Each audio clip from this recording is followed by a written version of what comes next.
Okay, good morning. It's March 8th. We have a good couple hours for our overview on the FY23 budget and FY23 to 28 operating plan. Looking forward to getting the insight from our budget team. So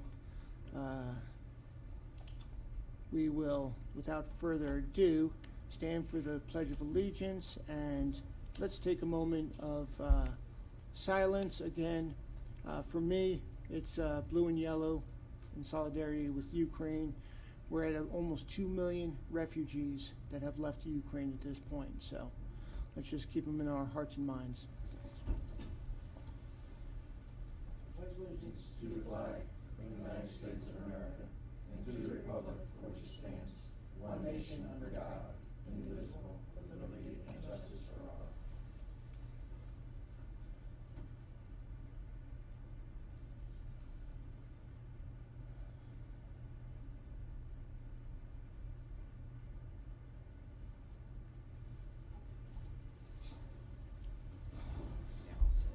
Okay. Ted, So exciting. it is your show. Where do you want to take us? Right. For four of you, I'm thinking this is probably a kind of sad day. You're thinking it's not going to be that much longer, and you won't hear any more Ted saying, yes, commissioners, you can do that, but I want you to understand that a few more hours of that. Okay, so yes, we're here to begin work on your next budget. When I say begin work, a lot of work has already been happening and been done, but beginning kind of our public part of getting this out here, starting your discussions, and finding our path to the next budget. And I say a lot of work has been done. It's important to understand, though, that the work is not done. Even what we're doing behind the scenes, much of what will be our recommendation to you is in place, but not everything is done. We're still digging in here and there, getting information where we need it. So there are some things we might say, although we don't go into not much detail here. Even here, there might be some things we say that will still change before we get to you back with the recommended budget. Deb requires me to tell you that. Disclaimer. Yeah. Okay, so core messages. First, good news. The revenue outlook for both us and the state is much better than it was a year ago. In fact, I don't think it would be going too far to say remarkably better. We'll be talking a lot more about this. Who are you again? Knock on wood. Now that said, this does not cure all of our problems, doesn't make all of our concerns go away. The recommended op plan that we're going to bring you will still not fully address our fire and EMS plans. There's a lot built in for that, but there are still things we're working through, still questions to be answered. It will not address the implementation, whatever you decide to do with the Siegel plan as we move forward. We will be talking more about this, but I'm going to be looking for you to include funding in the FY23 budget so that we can act when we get to fiscal year 23. But this is another one. It's hard to say what the right number is, and we'll talk some more about that. And this also doesn't take care of whatever our plans are going to be for the northern landfill. Remember, we purchased the additional land, which was a major step for us, opened up possibilities that were not there a year ago. But we do not yet know what are we going to do with that land, how is this going to affect our operations, and what will that mean to the need for funding.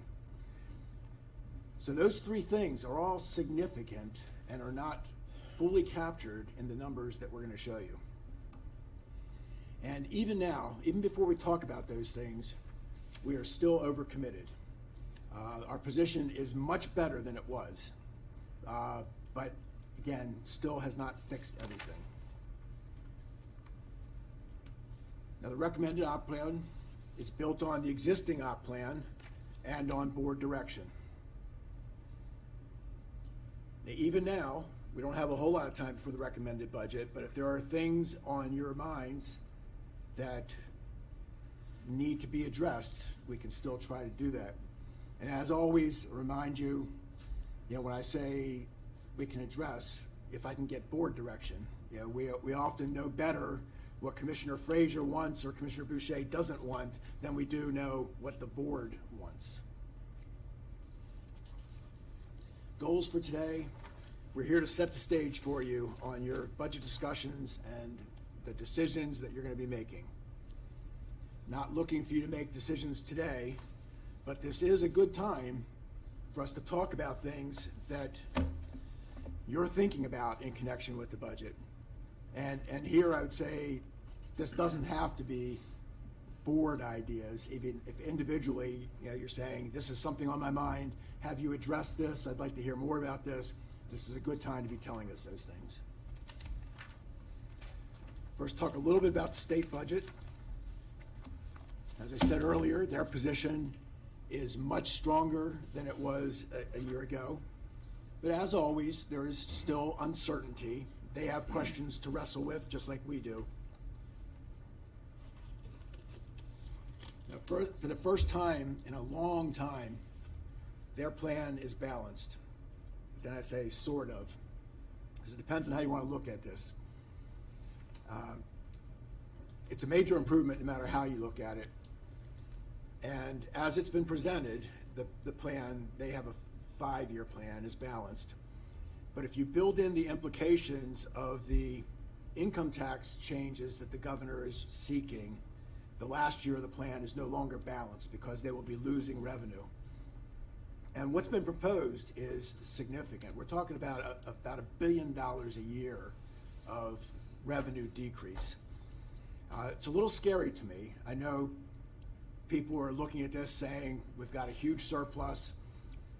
A surplus is one-time money. It doesn't say anything about what's going to happen in the future. And things get better. It's easy to get really optimistic and think things are better forever, but they won't be. We know things will change.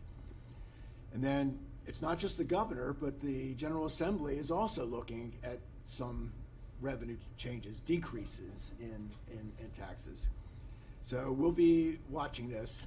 And like I always say, remember, if the state ends up with a budget problem, it's our budget problem too. So these things matter.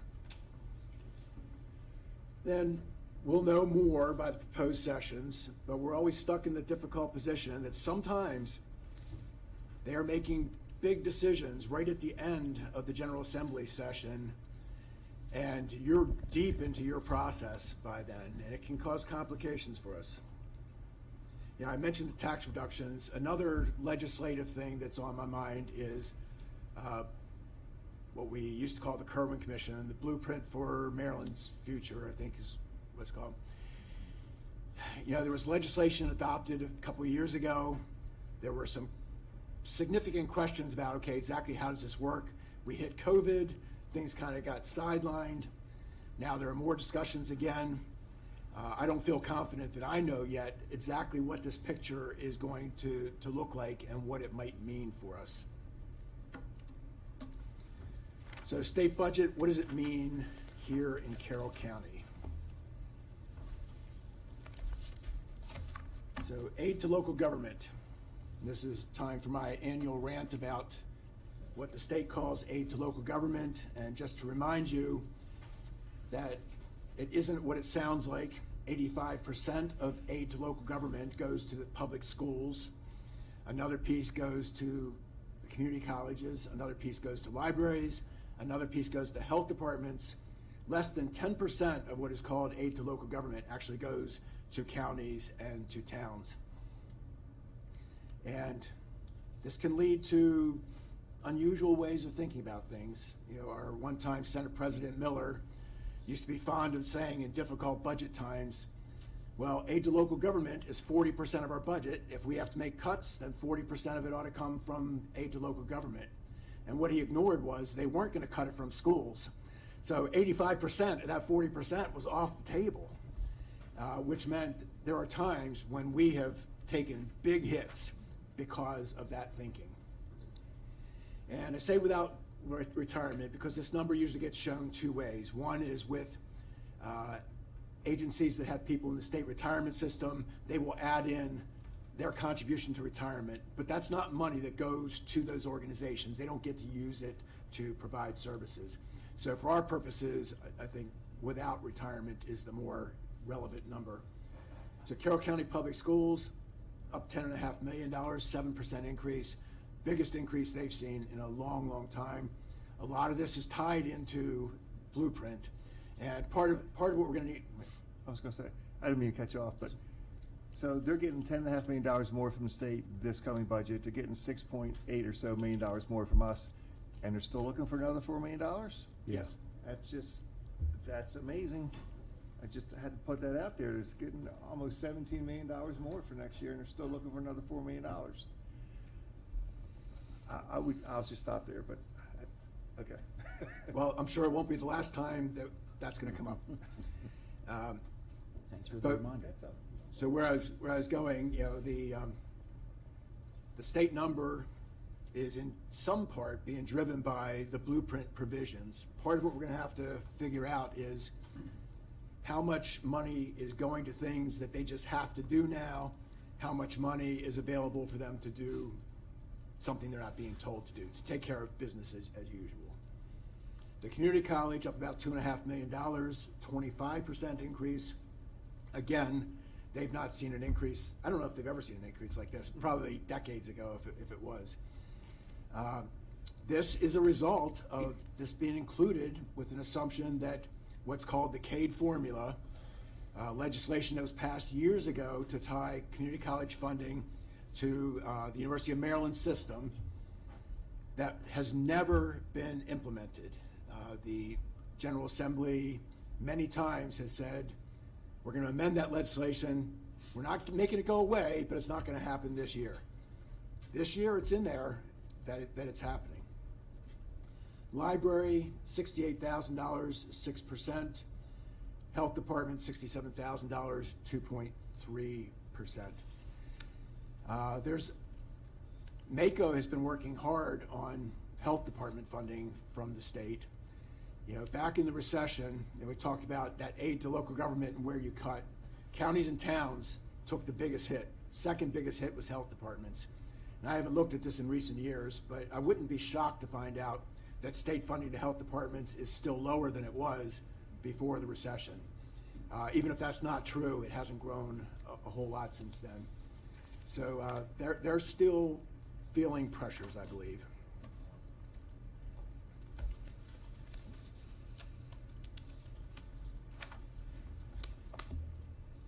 To our towns, highway user revenue, a little bit of an increase, and program open space, a fairly significant increase.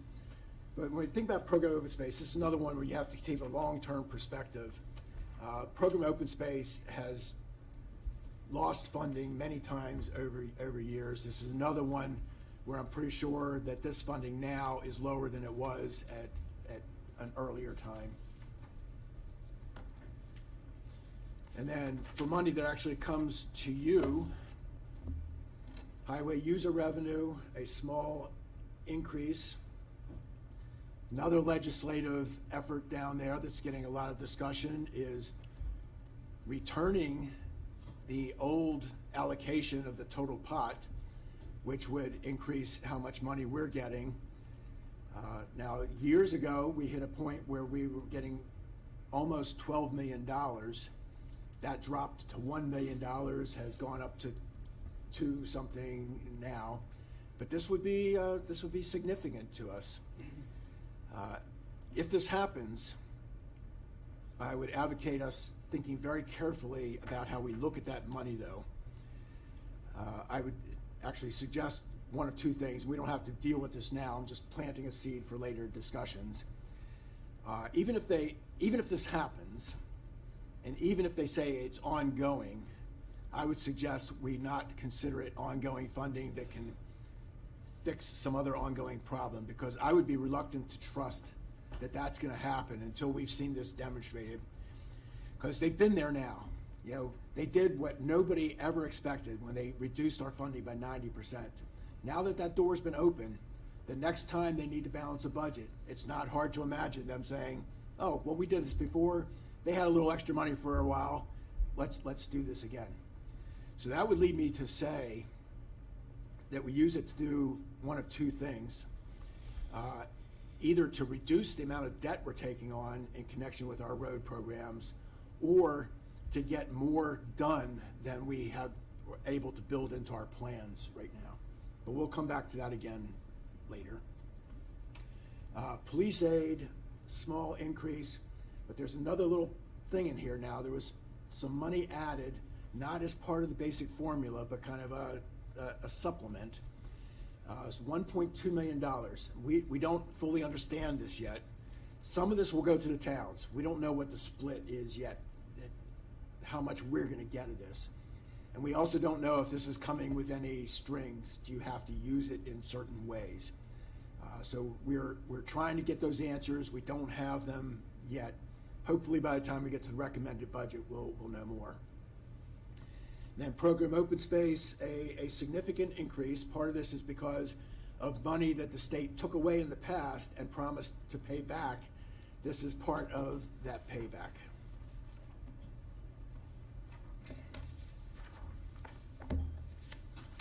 So where are we? Looking at the end, the projected end of fiscal year 22, the year that we're in. So our budget was $474 million. And when you think about this number, it's also important to remember this is a misleading number, because remember, we put a lot of one-time money into fiscal year 22. So this is not indicative of kind of our long-term commitment.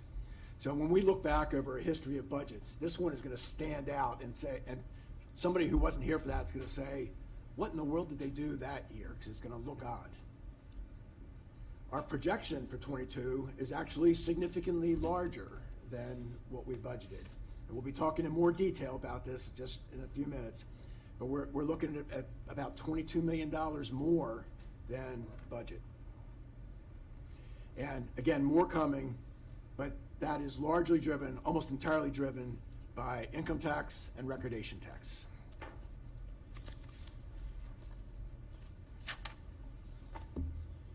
Okay, continuing on the year-end production, go a little deeper. At the top, you see our revenue number that we just talked about there, $22.2 million in excess of budget.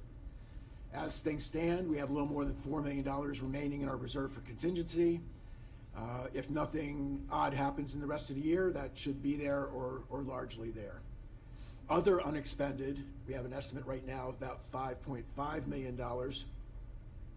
A few things that are driving that. One, across the organization is vacancies. Positions that aren't getting filled is money that's not getting spent. The fire and EMS transition has some money budgeted that hasn't been spent because we haven't yet gotten to that point. Debt service was lower than we planned for.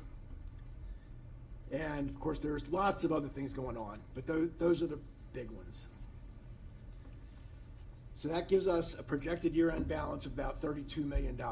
That will be coming out of fiscal year 22. We plan to carry over 1% as we do in every year. That's the negative $4.2 million you see there. And we talked a few years ago about trying to phase that out.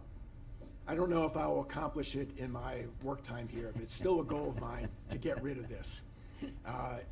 It's not horrible, but we really shouldn't be doing it.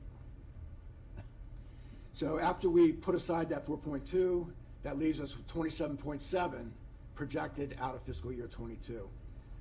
We have an existing unassigned fund balance of about $25 million. So you add our projected to that existing unassigned, and we have almost $53 million that we're looking to be available. Something I want to talk to you, I brought this up at least last year, maybe the last 2 years, hard to remember now.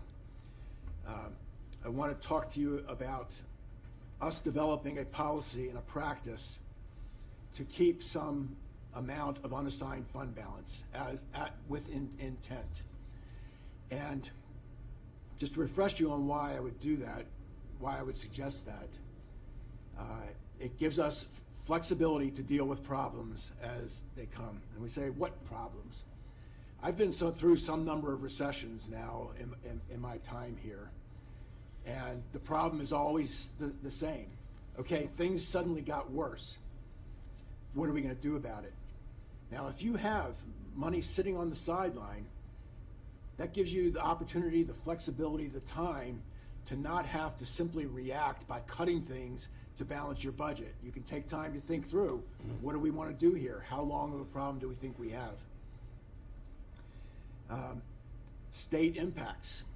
State makes decisions that end up coming to you. In that year we lost the highway user revenue, state made a lot of changes that led to us making significant, I'm thinking FY10, during fiscal year 10, we had to make significant changes to our budget. We took a whole lot of planned spending out of our budget, not because of any choices we were making, but because we were forced to react to the state. You have money sitting on the side, you can still make those choices if you want, but you're not forced to do them. You have it in your hands to think through things. And then most recently, COVID. We had never planned for this before, but remember when COVID hit, before the federal stimulus, we were talking about concerns that we could lose up to $40 million of revenue. That would have again forced us into making mid-year cuts to say, here are expenditures we planned and we're not gonna do them. And remember, when we talk about doing things like that, there's a lot of stuff you can't cut. You can't go cut the school system's budget. So where you can go is a relatively small part of your budget. Now, the federal stimulus changed that. We didn't end up there. But I'm not gonna tell you now that I'm gonna look ahead and say, we can't have another COVID. And maybe we won't have the federal stimulus the next time. Another reason to say it'd be good to have some money sitting on the sidelines. On a personal basis, it'd be the same as if your car broke down or your septic tank failed. It's nice knowing you have that reserve money to fix those things instead of trying to cut your grocery bill or whatever else you have. Exactly. Talk to my wife about that. Okay. Tell her we'll have lunch. Okay, so let's talk more about revenues. Now we're looking at fiscal year 23, the budget we're gonna adopt, and then the years to follow that in the op plan through fiscal year 28. So our top revenues, you can see what we budgeted for 22, what we're projecting for 22, and then what we're projecting for 23. The interesting pieces of this are income tax and recordation. Well, to me and Deb, they're all interesting, but some people might not share our interest in this. The It's things not as that, exciting for everyone else, Yeah. Ted. the things that people might look at and say, "Whoa, what's happening there?" are income tax and recordation.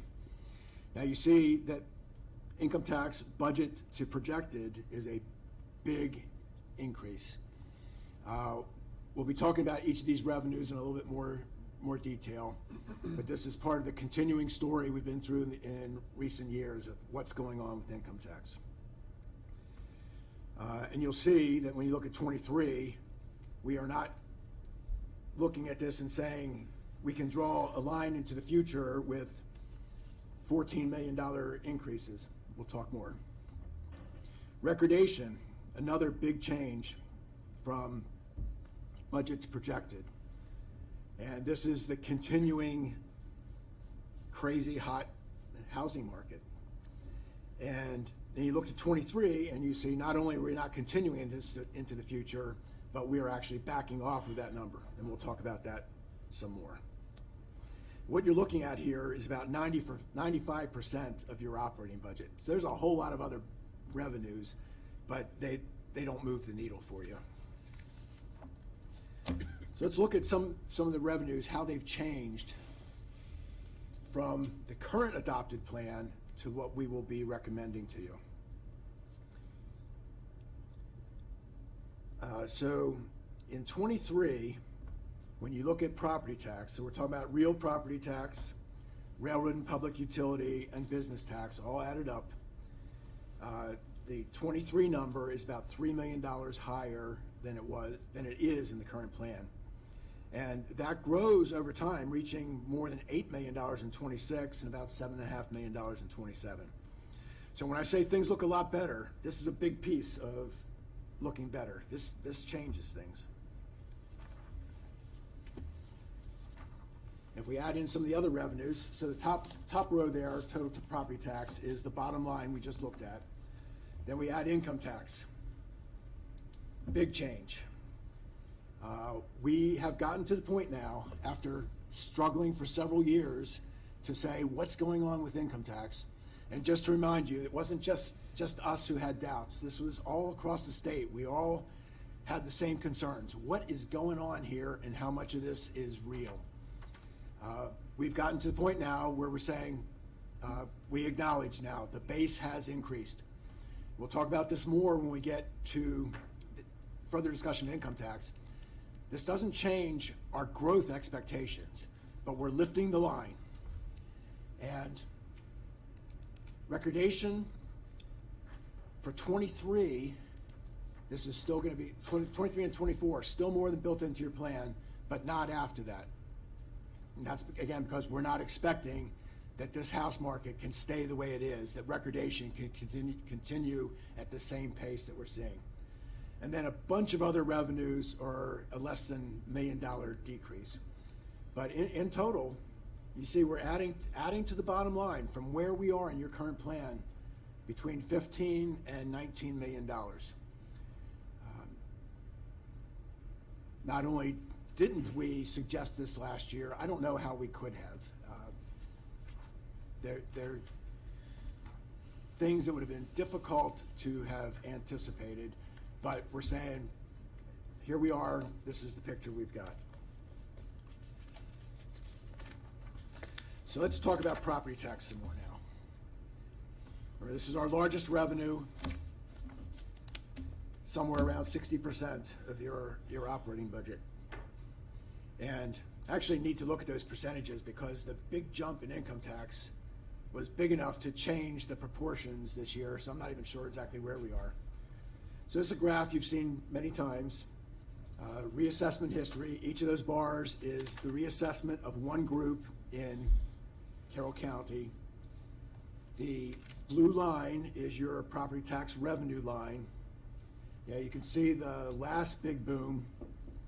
And what we're going through now is surprising to me because of COVID, but it's still nothing like we experienced back in that last big housing market. Then you also see the problems that followed that market. You've heard me say at the time, we never thought that property tax assessments would go down, that property tax revenue would go down, but both of those things happened. So we've come out of that. We've been fairly steady. You see the blue line growing slowly. Remember, we have to build in each of our assessments over 3 years. So you're blending the last 3 assessments to say how much revenue is this actually generating. So this year we had 12.9% reassessment. And I know a lot of people hear that, and the reaction is, you guys must be awash in money now, all this money coming in. Just a reminder, it doesn't work that way. That 12.9% does not translate into that kind of revenue growth. So here are our reassessments. The blue boxes are the reassessment for that year, the year that group gets done. And then you see the phase in of each assessment. And for those who might be watching in the audience, so this year, Group 1, the South Carroll area, was reassessed at 12.9. So you see the first 4.3 of that in 23, and then the second and third years we see in 24 and 25. And then you see the same thing for Group 2, the same thing for Group 3. So in the end, what you have to do, though, is blend those 3-year phase-ins for all 3 groups, and you see what our annual growth is because of the reassessments. Now, something you might look at here is say, okay, the first 3 years we exceed 3% and then we drop off. Why would that be? That's because we don't expect to get 12.9% reassessments every year. This is the outlier. This isn't the norm for us. We actually did increase our expectations for Group 2 next year. We had that planned at 6.25%. We actually have it built in at 10% now. And we're doing that because we think what's happened in the market already has not been fully captured. So when we go up to Hampstead and Manchester, we're still going to see the impact of the sales that are happening today. And then in Group 3, we increased from 5.5% to 6.5%. Same kind of thinking, but we're further out. There's going to be less to capture unless you believe that houses can continue to sell and grow in value as they have been these last couple of years. But then after that, our thinking changes. Say, if we don't believe that we can sustain this growth, what do we think is a reasonable thing to expect? And we think 5 to 6% growth is more likely. But even now, looking 6 years out, I wouldn't want to say we know that it's going to be 5 to 6% growth. It's not hard for me to construct a scenario that says prices have gone up too much and we're going to see them drop off. But for now, that's where we are. But when you're building in 5 or 6% growth compared to 12 and 10% growth, all those phase-ins become smaller and your bottom blended number becomes smaller. I appreciate you having this graph and chart out there because it shows something I've been concerned about is how, even though these are nice numbers, inflation is actually exceeding these numbers on our yield. And I'm curious how that'll impact us long term. Me too. So looking at our assessments, this is the bottom line of what we just showed you.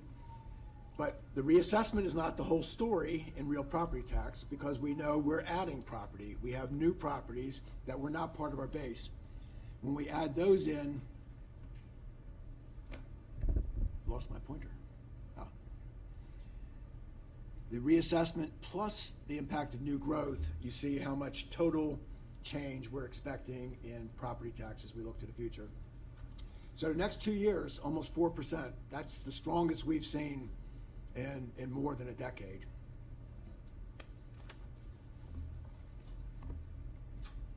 Then this is that same graph with the history, except now we've added in the projected numbers.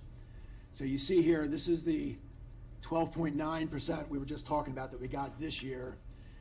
The 10% for Group 2, where we actually increased our expectations because we think the market has not been captured in our assessments yet, and then a drop off to something that we think is more likely to be sustainable.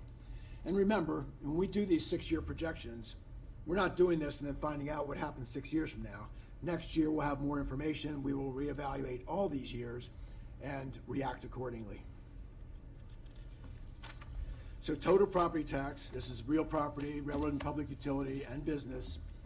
Our actual in 21, about $205 million. 22, we're forecasting 210, and we've built in for 23, $217 million. And remember that 217 is bigger than where we were this time last year because of this higher than expected assessment.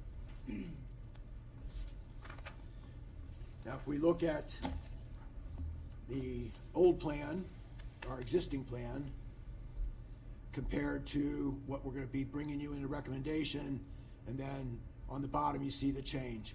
We've added from $3 to $8 million to your bottom line. And when I say we've added, not like I've made some gift to you, but we're acknowledging this change.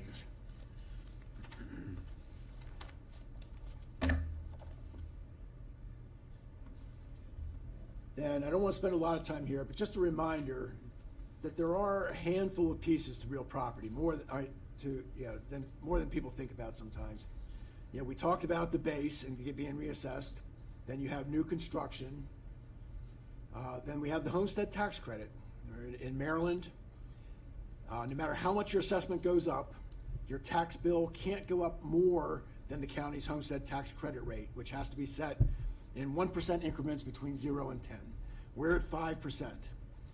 So your assessment can go up 40%, but your tax bill can't go up more than 5%. For us, that's a lost revenue. For the property owner, that's a savings, but for you, it's revenue that doesn't show up. Because assessments are going up, the homestead tax credit is going up. And you see we have this built in here now at $1 million in '23, growing to $2 million by '28. And this can be a really big deal. During the last big boom, we actually had our homestead tax credit that I believe exceeded $23 million. And sometimes people will say, well, that's okay, you'll get that eventually. Sometimes that's true, but it's not always true. When we had the bust that followed the boom, there was assessment growth that never showed up as revenue. And I'm not arguing whether it should be that way or shouldn't be that way. I'm just saying sometimes it looks like there might be more money coming than is really coming. Then we have some credits, things that we have chosen to do. It's not huge, but it does take some money off the table here. And then you can see the totals for all those years. Now on to income tax. Our second largest revenue, something around 30%. I'm guessing right now probably exceeds 30% because it grew so much this year. You've seen this graph many times before. These are our major distributions. Remember, every year we get about 90% of the income tax revenue in 4 big distributions. Each of these dots shows you growth in that distribution from the previous year. And as we've talked about very, very often, volatile, hard to predict. You look at this and it's not hard to say, what in the world do you do with this? And we sit around a lot of times pretty much having that conversation. What in the world do we do with this? Now, a few things to point out. Like most recently, you see this declining line.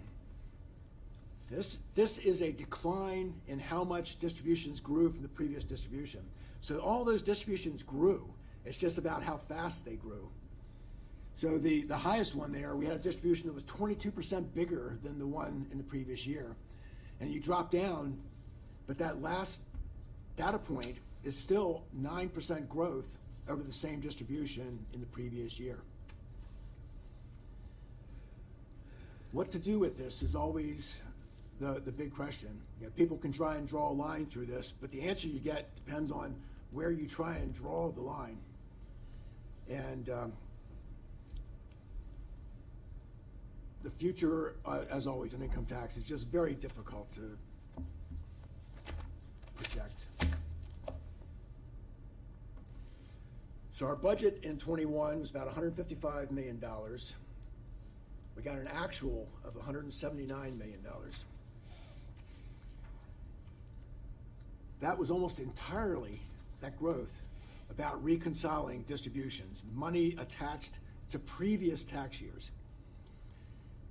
And one of the big struggles we have, just because it was attached to a previous tax year doesn't mean it wasn't growth in the base. The trick is figuring out how much of this was growth in the base and how much of this was just about fixing the state sending us the wrong amount of money before they knew how much money we should get. And I still have no answer to that. And even here, this is almost 2 years ago, and I can't tell you with certainty how much of that was about the base. But part of our message today is that between 21 and 22, that about $10 million we're talking about raising the base, raising your line, is because we are saying some of this was real ongoing growth, not just about fixing the distribution method. In 22, we're projecting almost $180 million, about a $15 million increase over budget. Same kind of story here. A lot of this is about reconciling distributions, how much of it is ongoing, how much is not. For 23, we're projecting $182 million. You know, it'd be easy to look at the growth we've seen between 21 and 22 and in 22 and say, why not more? And maybe it will be. But I have no confidence telling you that you should expect the same kind of growth again in 23 as we are seeing in 22. I have to believe that a lot of what we've been trying to work through, this goes all the way back to early in the last president administration when talk began about tax increases. We started to see tax behavior changes. Then we saw actual tax law change. We saw more tax behavior changes. And we've been dealing with that for the last 3 or 4 years, trying to figure out what does this mean? What does it tell us about our future?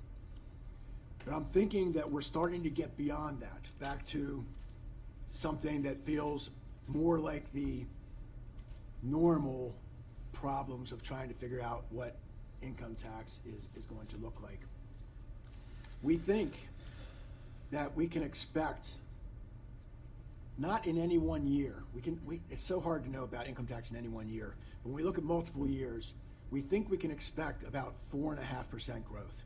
Yeah, so over 3 years or 5 years, if you average out the growth, we think 4.5% is where we are.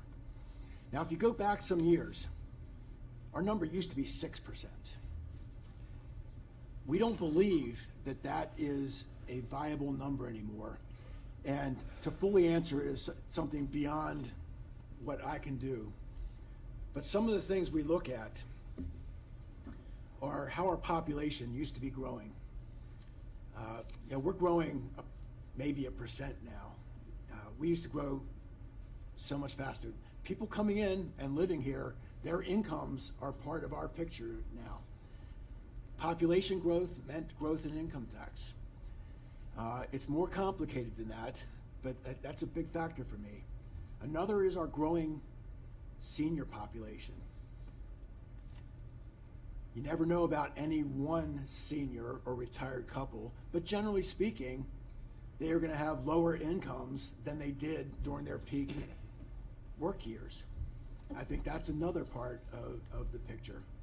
So I'm not looking at those things and predicting 4.5%. We're looking at what's been happening, saying we think we see 4.5%, and looking at those things as, well, why would that be? Trying to help us understand why that makes sense. So when we look at plan to plan, here's where we are in our current plan. Here's what we'll be bringing to you in the recommended. And here's the growth that we're talking about.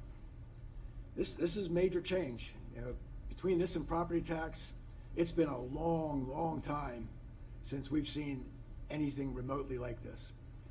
Now, some of this is probably because we didn't recognize growth that was happening. You know, we could have upped projections in the past. Now, I'll still stick with what I'm saying. With what I knew in the past, I don't have any problem with the recommendations that we made to you. But with the information we have now, it's possible to look back and say, okay, maybe we didn't capture all we could have, but we're capturing it now. Recordation, the other really interesting story. This is a much, much smaller revenue. It's our third biggest revenue, but nowhere near the kind of impact that property and income tax have. But what we're seeing right now is big enough that it is helping to shape the picture that we're talking about. Now, here's our actual collections in recent years. You see that 22.8 back in fiscal year 6. That was in the big housing boom. That's as much as we ever got. You know, even then, we knew that wasn't going to continue. Just as I'm going to argue now, I believe we know we can't continue at the same level with recordation. But I'll tell you, when we were thinking about what to do, I never anticipated dropping to $7.7 million. It never occurred to me that it could drop that far. So I say that as a warning about how we think about now. We're going to tell you where we think we ought to go, but we did the same thing back then, and we were badly wrong. So sometimes people will get on me about being too pessimistic, and I never buy the pessimistic label. I'm trying to react to the information I think I have, but saying, no, it's going to be better than you say. I just want to point out that sometimes it gets worse than what we have said. And Deb and I actually will remind each other from time to time. We went through a period of several years, 4 or 5 years maybe, after the recession, where we were chasing revenues down. Every year, we were over-predicting what we were going to get. And I remember a graph we put up. I think it had 4 lines on it. Here's the revenue line from this op plan, the next op plan, the next op plan, and each line was lower than the other. And what that said was, we kept getting it wrong, but we were on the good stuff. We were making the picture too good. So, it's not built into my DNA to So I just see say, you changed from there. yeah. It's not just built into my DNA to say it has to be worse. I've gotten it wrong both ways. I've been noticing a lot more real estate signs up, which this is reflective of, but is there any indication, is it just a matter of existing citizens moving around, like, say you're a senior citizen, you downsize and go to a condo, or is this driven by new growth in the housing market, more developments? Is there any indication what drives this? Well, that's a good question, and one I think about a lot. Problem is, we don't have much data. We watch population growth for 10 years. What we do is watch assumed population growth because of the number of dwellings. It's not until the next census, and then a year or two after that, that we get a new There's a lag number. period before we understand Oh, yeah, it. long lag. And we grew in this last 10 years, but not spectacularly. So over the last 10 years, nothing to indicate that it's because people are moving here. That might not mean that in this last year, we haven't had a big influx, but I have no way to know that. So with that, it's one of those things where all we can do is kind of wait and watch and try to get some understanding of what's happening. Now, in some ways, there can be kind of corollary indicators. If we start to see rapid growth in school enrollments, that could be an indicator that people are moving here. If we have a sudden increase in births, that takes 5 years until it shows up in the enrollment numbers. But if people are moving here, that can show up next year. Because I'm wondering, as our senior population grows and we have housing for seniors such as assisted living or 55-plus facilities, which I guess will all eventually wind up, and they sell their existing homes, that's all bring more people in with families to fill their existing single-family homes. Yes, undoubtedly true. But another hard thing to grab onto, because different neighborhoods are going through different parts of cycles. And during the rapidly growing years of student enrollment, I used to have people make this argument to me all the time. That development over there, 200 houses, it's going to overwhelm the schools here. And it was almost never right, because what people weren't getting is those houses weren't all going to pop up at once. We don't know how many people are going to move into, how many kids are going to move into any one of those houses, and they're all not going to be in the same grade. So maybe it'll have an impact, but not necessarily. So we need to look at houses that have been in the same hands for years, turning over to a young family. But there will also be families that grow up and become, empty nest houses. And again, it's just, it'd be so nice to have good, hard data about these things, but there's so little. Okay, so this is recordation. The blue line is the average transaction amount. You buy or sell a house, somebody's paying 1% on that house. The 1% that comes to us, how big that is, depends on how expensive the house was. So that's what you're seeing in the blue line. You can see that's generally been growing for a number of years. The pink-purple line is the number of transactions. Now here you see the housing market. Between 19 and 21, that's a huge change in activity. And that line, that piece of the line right there, is why I would say, if nothing else, look at that and say, do you believe that that line can continue to grow in the same way? My answer is no, not a chance in the world, which is why we have to be careful about how we want to think about recordation. So recordation, our actual in 21, $19.5 million. We're forecasting about the same. So 22 actual is not going to grow over 21 actual, but it's going to be significantly bigger than we budgeted because we assumed in 22 that we were going to see it fall off. And now in 23, we are again saying we think this will drop off. I'll show you plan to plan. Here's our current plan. Here's the recommended. And you'll see our thinking here right now is that we're going to drop back after we get through this to the same place. Maybe that won't happen. Maybe it'll be higher. But I want you to remember that $7.7 million that I showed you in the other graph. I'm not going to tell you that that can't turn into $12 million or $10 million. A lot depends on, did this market end up getting overpriced, and how much activity do we continue to see? Okay, investment income right now is not a significant income for us and has not been for a decade. We continue to bring it up though, just because I think it's an important part of our thinking about a lot of stuff. Now here you see the blue line is the average interest rate and the pink purple line is our revenue. You see the huge drop we suffered, how we've been hugging the floor for a while, got a little bit better, then dropped off again. You know, right now the Fed is talking about beginning to increase rates. We have not tried to react to that yet. Just keep in mind though, interest rates go up with some lag because we don't sell an investment today and buy a new one tomorrow. You know, some things have we will be holding for a while, but at some point, you know, we'll start to get better. But the other side of that is we probably will end up paying more on our debt services as well.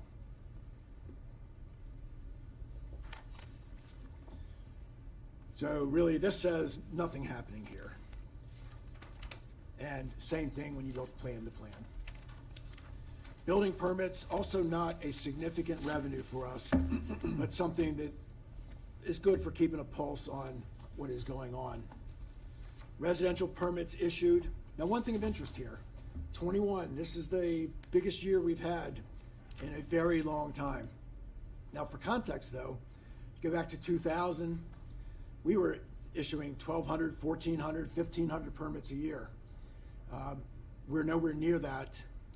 And kind of related to what I was talking about with income tax, there are underlying things that have changed.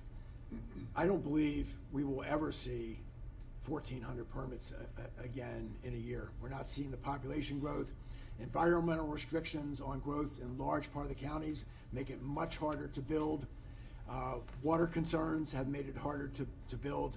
It's just hard to imagine ever getting back to those levels of activity. But that said, we've been hanging around, say, 300 for a number of years, and this year we're going to get about 500. We talked about new construction. A residential permit means a new house was built. We've added to our assessable base.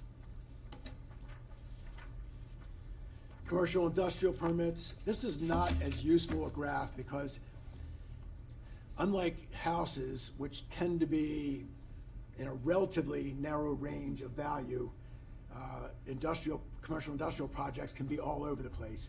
You know, you could have a $200,000 project, you could have a $200 million project. So, like investment income, there's nothing really happening here. You see us drop off a little bit in the later years. That's because you might remember you made some changes to permit fees. We thought we might see a little bit of an increase in the revenue. We haven't seen that happen, so we've backed off a little bit from our future expectations. Now, to look at the whole operating plan.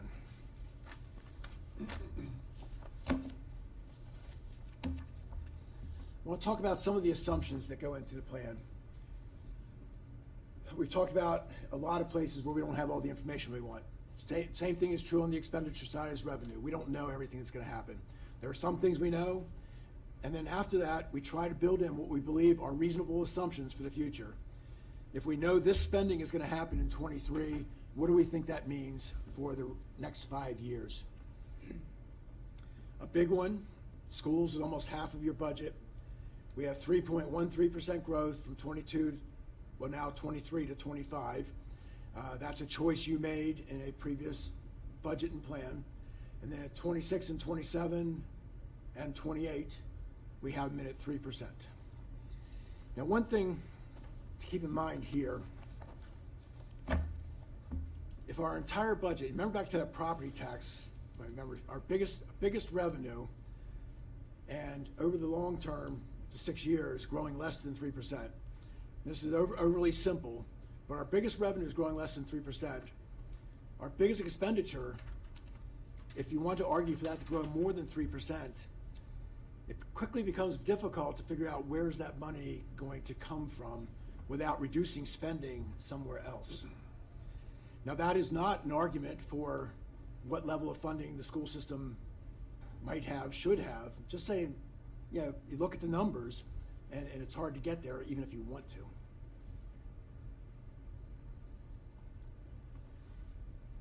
Salaries.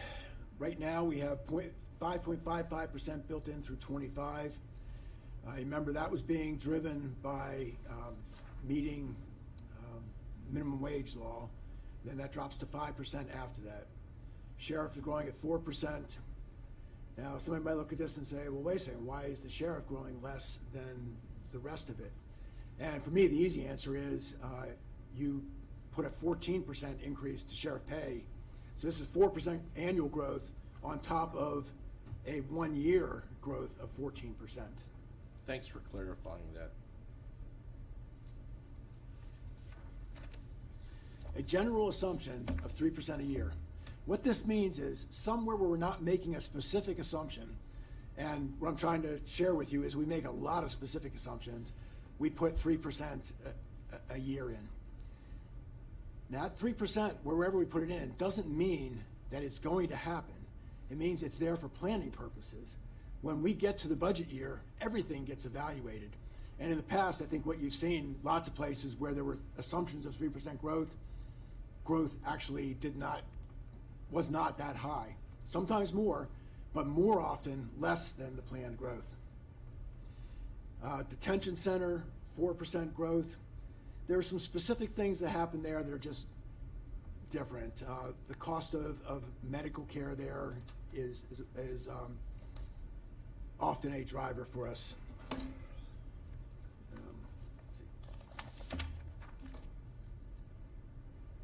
Oh, yeah, in fact, we had a note here. We'll be rebidding the medical contract in '23, and we're assuming that we will see that go up some. Intergovernmental, this is the money that you give to the towns. It's been growing very little for a long time because the growth is based on population growth and inflation. We haven't had much population growth and we haven't had much inflation. That's changing. We've built this in at 3% now. This is a place where, depending on how things play out, we might be coming back to you next year saying it's going to be greater growth than this. So for the towns, this is good news. They get more money from the county. For you, it's a growing expenditure. Debt service, we tie to planned bonds. You make decisions in your CIP. Here are the projects we plan to do, and here's how much of the funding we plan to come from bonds. We work right from that to say, what debt service does that imply? And then we assume that we will use 1%. Not sure I said this really well here. This is the 1% carryover that we're talking about. Reserve for contingencies. We assume that we're going to build in 1% of the budget. Nonprofit service providers. Back in fiscal year 17, rates of growth were set for all of our nonprofit service providers, and they go anywhere from 0 to 5%. This has gotten talked about probably every year, but it hasn't changed since then. These are the same rates that were set then. AgPres, we have debt service that we know, we build that in. We build in certain assumptions of the debt service that we're gonna take on in connection with our IPAs. Now, of course, that's not known. We don't know how many IPAs will be entered into in any given year. But we have history, and we try to project what do we expect to happen in those years. And like I've said in other places, we don't wait 6 years to find out if we were right. Every year, we look at the latest information and we think those things. And then last year, or this year's budget, 22, the 2.5? Or was that No, I 2 think years ago? it's been 2 years. Okay, so 2 years ago, you capped the cash we were putting into AgPres at $2.5 million. That assumption continues through. Board of Elections, we build in at 5%. Remember, the state basically tells us what we're gonna spend on Board of Elections. You pay for their entire operation, but you don't control their operation. And even at 5%, this is one that worries me a little bit, because there's been a growing practice at the State Board of Elections where they seem to be getting more and more comfortable okaying additional expenditures with an idea, don't worry about it, the counties have to pay for it. Pension based on salaries. Salaries change, pensions change. We build in what that means for us. OPEB, other post-employment benefits, retiree health care. We have to be building the money necessary to be available in the future when we've promised the benefits to say we can pay for them. Our most recent actuarial study, you might remember me talking about this because this was surprising to me and left me unsure what to do with it, but they suggested we could reduce our annual payment by $6 million a year. That is such a big change as to leave me saying, you know, how can that be? We had extensive conversations with our actuaries, and they were adamant. This is the picture. Even at that, when I came to you and said, though, I think we need to see a little bit more actual history here. And what we have built into our plan is 6 years of $1 million decreases. So we're stepping down 1 million, then 2 million, then 3 million. Now, we'll get another actuarial study in a year or so. We'll see what that tells us. If it confirms this, then that's gonna make it a little easier to buy.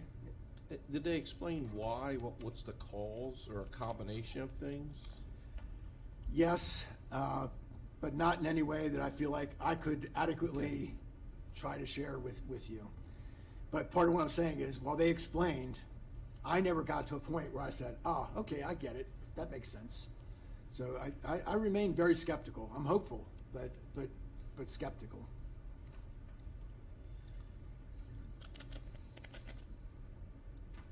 Risk management, we build in 5% a year. This is our workers' compensation. This is about some of our insurances.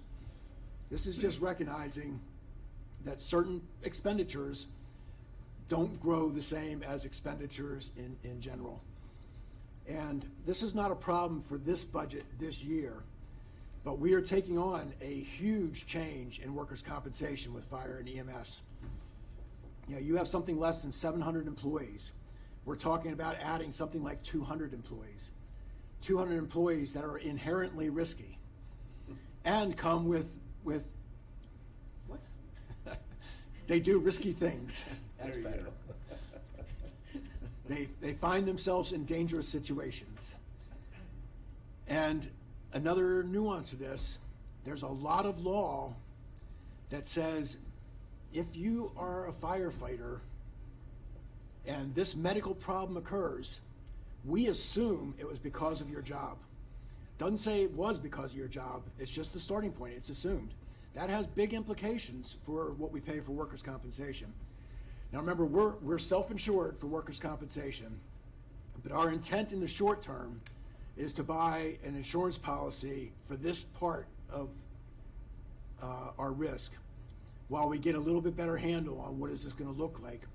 My expectation is somewhere in the future, we probably will pull this in to our self-insurance, but it's too early to say that that's gonna be the right path. Plus additionally, the increase in our salaries and wages adds to it too, because I don't think a lot of people understand it's set up as a percentage of your overall payroll. I just got hit with my reassessment of my business, and because we give raises, it raises all the exposure up as well. Yes, exactly right. And then I say various other smaller specific assumptions. It's probably hundreds of assumptions. If we were to take you into the guts of the operating plan, we've got all this stuff captured. And some of it can get really small. Like, you can go in and see in permits, and I'm not gonna get this right, but like every 3 years, we have to buy a set of books for $1,500. You'll see $1,500 added to permits budget and then taken back out, and then 3 years later, that $1,500 put in. So this is not about us just trying to capture big stuff. It's about us trying to capture anything we think we know so we can have the most real picture that we can get to. So now, what are some of the things that are driving the op plan? There are lots of changes. Ted, Yes. before we go into the drivers, I think that we should add one more assumption in here, which we don't have. We talked about this before, about putting some money aside for maintenance of infrastructure and put it in our operating plan. I don't know if you have that somewhere else in your slides. I try not to look ahead. But I think we really need to start putting some money in there. You have suggested this in the past. I think we might even made an attempt to put a one-time money or something like that into that. But I do think it should be ongoing money that's put in there for infrastructure, maintenance. And I don't know what the number would be, but, you know, I do think we need to talk about that. Maybe not right now, but we do need to talk about that. And we need to actually make some plans to do that this budget. I agree, and I agree with the thinking, and that it's worthy of conversation. And we did put, I think, $2 million in once years ago, and I think $1 million of it got spent. Well, reassigned to something. Oh, okay, got moved to some use. But $1 or $2 million is really a drop in the bucket for the kind of things we need to talk about. When we get to the end with things on my mind, one of them is infrastructure renewal. And you might remember we were coming to you with work we were doing, trying to get our arms around what do we have and what do we think it takes to renew this over time. I don't know that we've done anything since COVID hit. There just hasn't been the time to devote to it. It's on my mind though. But even if we haven't completed that work, we can be putting money aside, because I feel very confident saying to you, I don't know what the answer we will get when we've captured all this, but I feel very confident saying to you, what we're putting in is not going to be the amount that we think we need to be putting in. Right. Okay, dump trucks, we've seen an increase in this plan. A lot of things go into this, but the easy story is, you know, we used a certain vendor, ended up with problems with our trucks, which has messed with our replacement schedule. So for a handful of years, we're gonna be doing more dump truck buying than we would typically do.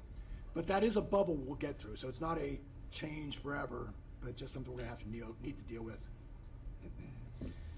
We're changing our approach to the sheriff's unmarked vehicles, or what they call Nondescript. nondescript. We are going to be buying these more frequently, and we believe that this will have little net impact because the cars that we're going to be selling will be of greater value on the used car market, and that this might more or less be a wash. Now, it'd be easy to jump from these vehicles to the patrol vehicles and say, why not do the same thing there? We don't believe that the math will work the same way there because of how those vehicles are used. We probably can't get rid of them on the same schedule.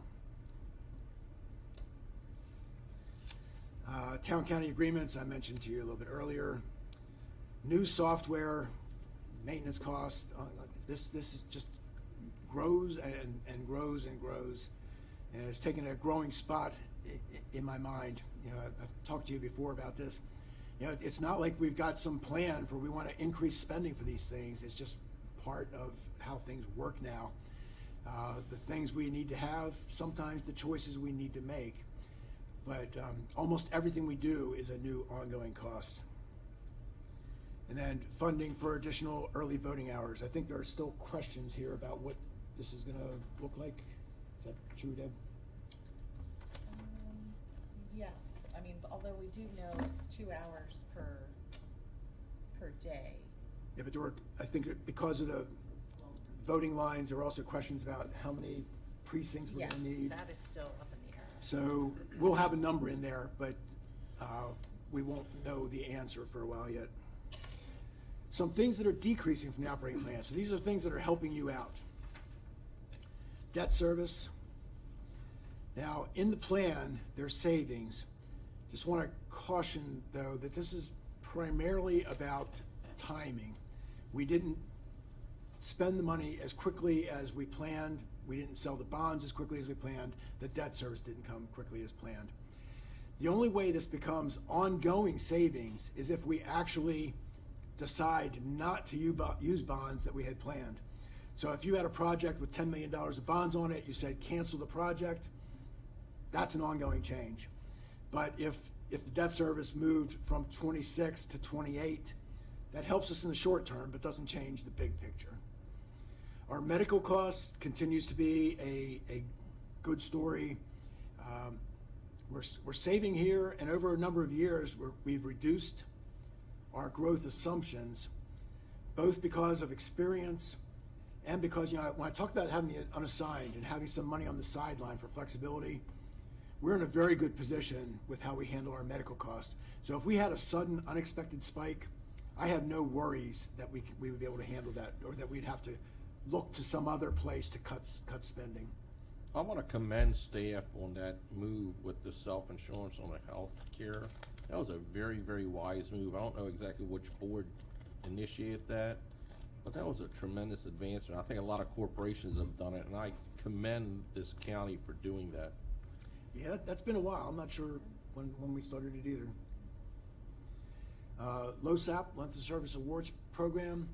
Our last actuarial study was good news. So you might remember we were ramping up funding over a number of years, and in at least 2 years, we put in a lump of money to improve the position, $1 million, I think, in this year's budget. So we believe we're now in a position to be able to back away from what we had been planning in the future. And then, of course, like all these things where we get actuarial studies, when we get the next one, yeah, we'll react to what we find out there. But this is the best place we've been in a long, long time with LoSAP. I think it'd probably be fair to say best place we've been in decades. And then EZNet, this is part of our emergency communications, what used to be called the 911 board, I forget the new name, has agreed to pick up ongoing funding for this. Usually they fund one-time things, but they're on this, the $150,000. So we had $150,000 a year planned that we can now pull out because they're there. And another place where I was skeptical, okay, they say they're in ongoing, but are they really going to be in ongoing? The people who are closest to this feel very comfortable. Yeah, they're in. Now that doesn't mean it couldn't change someday, but for now we feel okay with building this into the plan.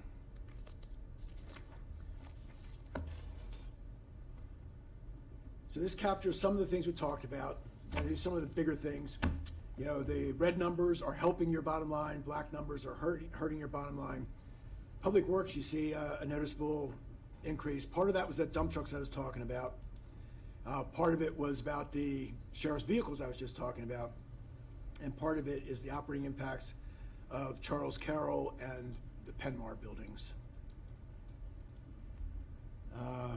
Public safety, that's partially about the EZNet I mentioned, partially about vacancies where we've moved pay back down to base, and that's it.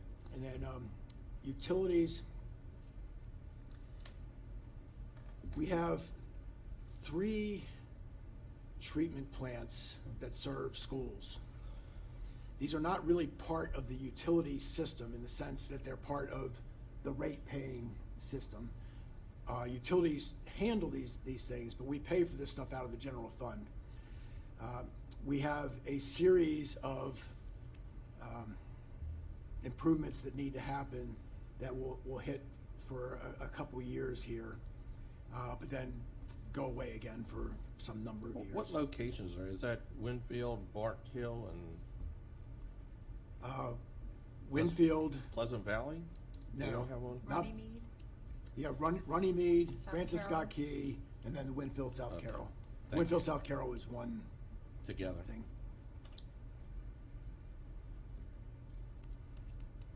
And transfer to solid waste, I mentioned there's more to that story than's captured here.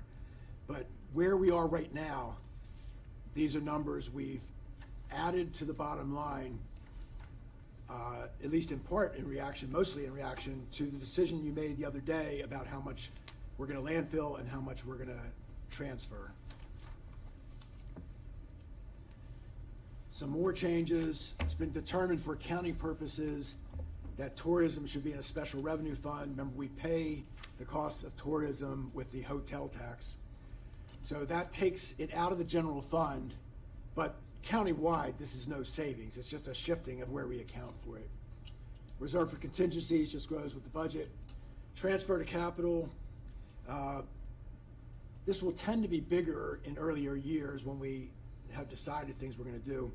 But in '23, what's driving that number, I mentioned this to you previously, we've included $5 million in the capital budget for unallocated.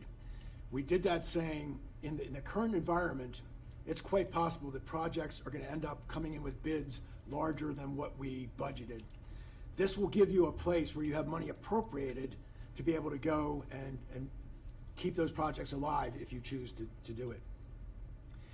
Because, this is tied to another thing, when we talk about flexibility, this come up at other times. In the capital budget, we have very little flexibility now. There was a time when if you said, I need $10 million, we could have said, okay, we can piece that together for you.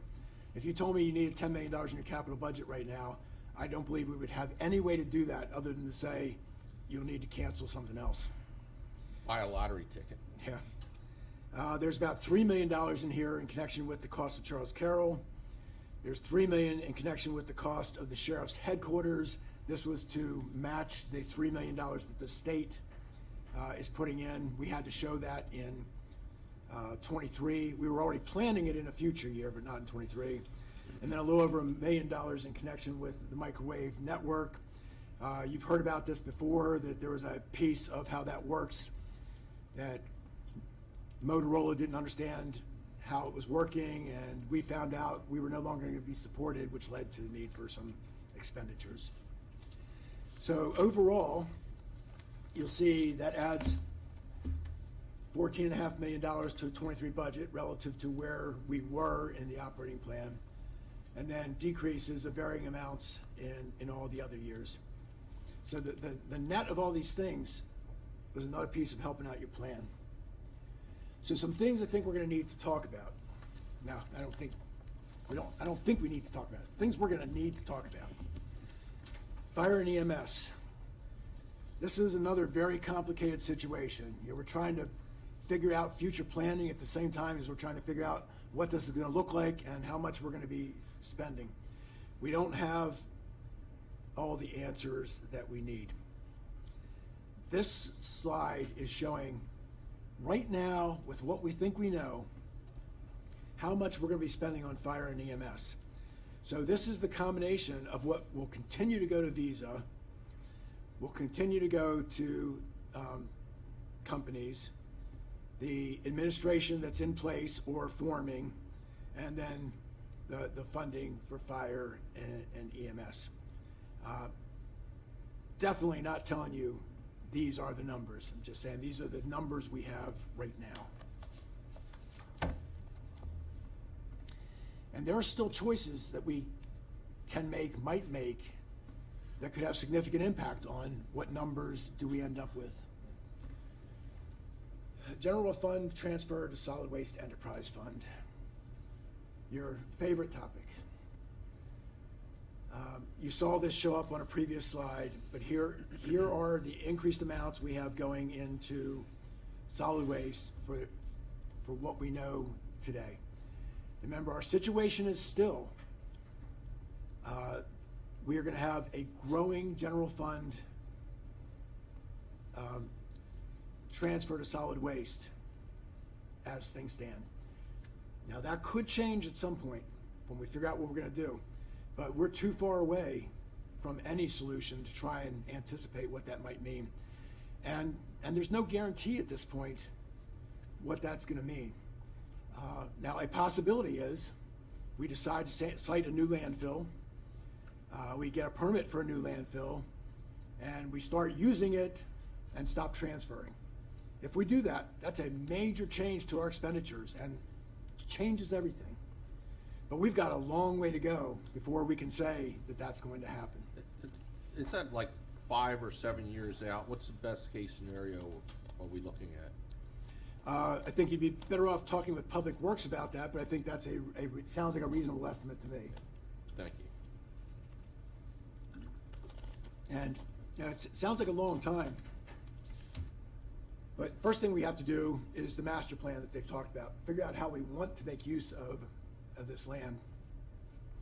And assuming that includes a landfill, we then have to actually site a landfill. I mean, you have to pick a real spot. It can't just be a theoretical landfill. And then, likely, difficult and long part of the process, we'll be working with the state to get this permitted. You know, I hesitate to say how long that will take, but it's not going to be a 30-day process. And then you have the actual construction, however long that's going to take you. So yeah, it's not hard for me to imagine 5 to 7 years at all.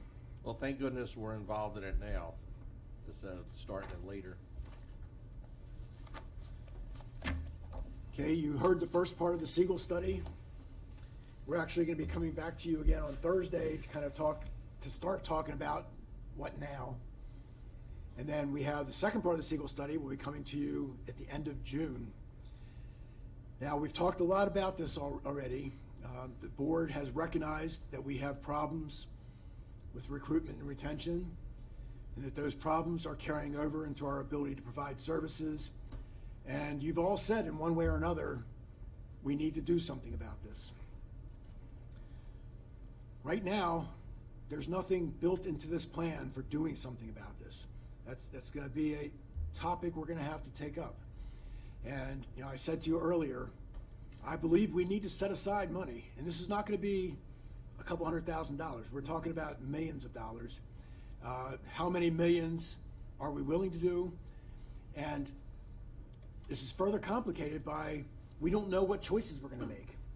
There are going to be a number of things we can say, we can do this, and that's going to help us in this way. We can do this, and it's going to help us in another way. But there's a bunch of those things.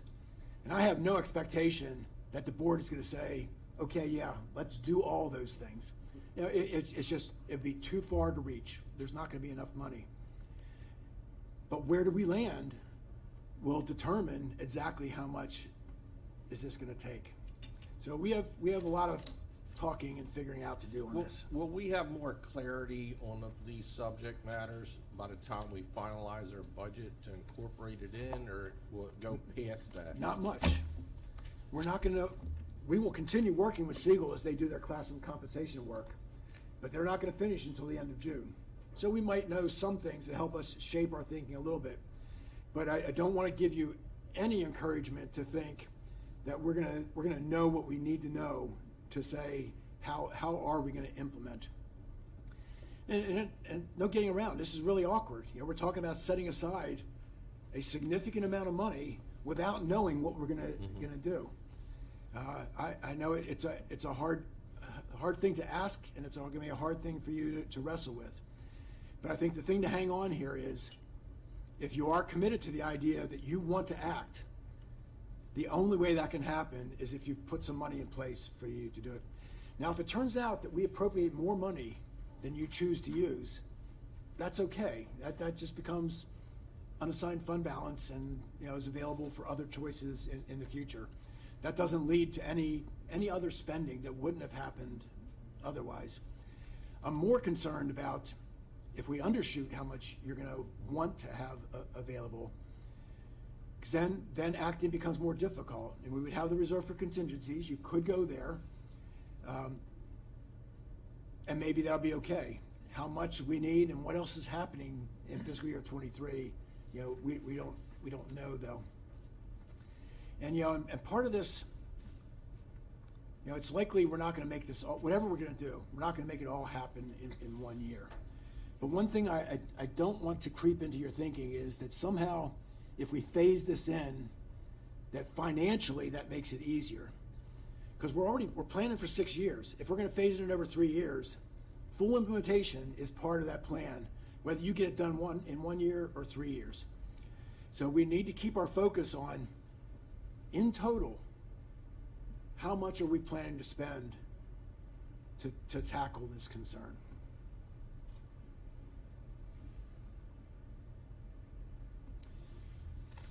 Board of Education capital. Right now, given the way things are playing out, we're expecting about $10.5 million a year from the state. That's not guaranteed. It's also not a cap, but we think that's a reasonable place to work from. We have enough for career and tech and for East Middle School. We had some questions about that the last couple of years. We look like we're okay. Unless we run into cost increase that change the picture. Because keep in mind, if costs change, that doesn't lead the state to say, oh, here's our share. The risk is ours. Additional state participation beyond that 10.5 a year is likely to be limited. I'm not saying we can't get more, but right now I think it'd be very difficult to operate with an idea that we can count on more, or at least until we see a couple years of demonstrated additional funding. And remember, this whole thing has gotten much more complicated. We still have the same state school construction process we always had, but now we've got this Maryland Stadium Authority process sitting alongside of it. And I still don't feel comfortable that I understand how this is all going to work over the long term. Now, on the possibility of additional state funding, we did actually get some funding that we weren't anticipating. That was for Spring Garden HVAC and for some window replacements at Westminster and South Carroll High Schools. There's nothing that says something like this can't happen again next year. I just don't feel comfortable telling you that you should count on it. And the reason that this is really important, we have kind of two big problems to look at. One is we have buildings. Every year they have a building, they're a year older and a year closer to needing to do something with them. We have not done a modernization. Well, East Middle School will be the first modernization we've done in a while. And there's 40 schools in the school system. If you think a school is good for 40 years, we need to be doing one a year. Clearly we're not doing that. If you think they're good for 80 years, we need to be doing 2 a year. Clearly, one every 2 years. Clearly we're not doing that. Now, we've not been doing nothing though. We haven't been doing modernizations, but we've been replacing roofs, replacing HVAC systems, replacing facades, we've been replacing windows. So there are pieces of things that would get done in a modernization that aren't getting done. So it's not as easy as saying you didn't do a modernization, so you didn't do anything. But if there isn't funding beyond this $10.5 million a year in the next handful of years, the question is then, how do those systemic projects get funded? The roofs and the HVACs, et cetera. Now, you are actually in a position with how we fund our school capital projects that you could take on more systemic projects if you chose to. There are things to think about there. If we start doing those without state participation, what's the state's reaction going to be to that, and how will that affect our future? And I'm not saying this would happen, but it's not hard for me to imagine them saying, well, you've been doing just fine without us. We have bigger problems to deal with. That's my concern. I think many on the school system side would say they have the same concern. I don't know if it's true of everybody over there, but you know, that's a big step out of how the process works. And then even philosophically, if you thought about doing that, you would need to put aside how funding works. Do we want to become solely responsible for funding these projects? So where does that leave us? Can you remember going way back to the beginning when I said, we're not done, don't fall in love with these numbers. They're not going to change hugely, but they could still change as we work through things. But this is where, oh, did I skip a slide?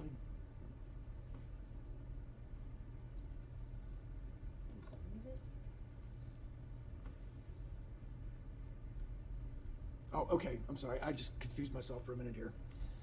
Okay, what you see now is where we stand with the current operating plan. Not a pretty picture. And this is where we stand right now, given everything I've told you.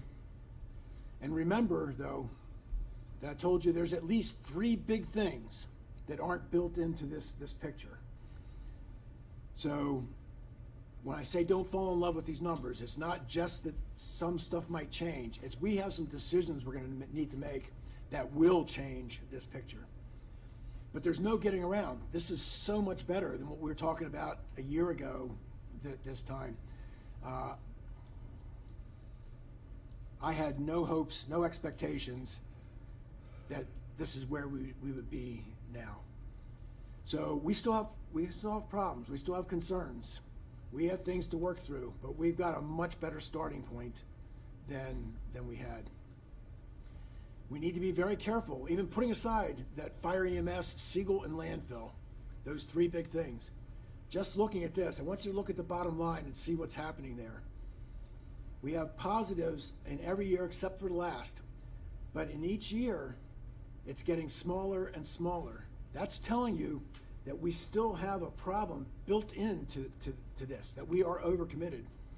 If this was working the way we would want it to, each year the balance would be bigger than the year before, so that we know the further out we go, the less certainty we have. You need to have more room to deal with what you might not know. So better, in my mind, in an incredible way. This is just almost mind-boggling to me that, you know, this is the picture we have. But I just don't want, I want you to take comfort in that, but not too much comfort. Excuse me, are these numbers before the EMS expenditures are built in, or does this in any way reflect that? A lot of it is built in, but not Okay, all of good. it. But that's encouraging. I thought none of that was in here. No. So, and I would say the biggest part of it is built in, but there are still things we don't have answers for that can still have a noticeable impact to this. And when we talk about implementation of the Siegel study, that's not built into this. Other than, you know, kind of like I talked about the sheriff, that it was 4% growth built on a 14% change. If you make a change to other salaries to lift the line, it could be that we can reevaluate the assumed growth in the years that follow, which would give you a little bit of room that you don't have now. And then on the landfill, we still have $13 million, $12 million. Yeah, I think so. You put $25 million aside for the future of the landfill. We used about half of that buying the land. We still have about half of it. I have no feeling that that's going to be all the money you need to get this done. So whatever else we're going to need is not built into this in any way. But the increase in transfer to the landfill is built into this, correct? Yes. Yeah, the From the choice, decisions we just made. right, the Okay. decisions you just made have been captured in here. And you had mentioned earlier, we have a savings by the numerous employment vacancies we have, and hopefully the Siegel report will solve that, but with that will come those new employees on, which will add to this too. No, they're all fully budgeted. Oh, they are? So even if they're not filled, they're still budgeted. So that Okay. won't change this picture. What it would change is less of a flow of money to your unassigned fund balance. Gotcha. Because it will be spent. But, I can't tell you what a relief to me it would be to see our job board have 5 jobs on it and to know that the others are filled. Because I've been talking to you all for years. The idea that we can continue offering the same services and the same level of service with fewer positions, and then on top of that, so many of them unfilled, is just not real. It can't be done. And I worry all the time about what's not getting done. It will be so good to have that worry, if not go away, at least significantly diminished. I thought you don't tell us your relief to you was when you submit your retirement. Yeah, well, there is that.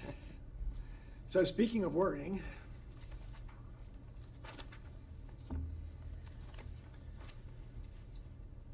we finally seem to be moving beyond COVID. And this has been long for everybody, but thinking about budgeting and how all this works, I never imagined what we've been through. When I first came to talk to you about what this might mean, what COVID might mean to us, remember we were talking about several months. What might this mean? And here we are 2 years later, and while we're saying mostly by it, it's not like it's gone. But I'm still worried about, even beyond this, there are things we don't know enough. What will be the lingering impact of this? And I hope the answer is none. But are there businesses we lost that won't come back for some time? Were there businesses that got smaller that won't come back? The commercial real estate market.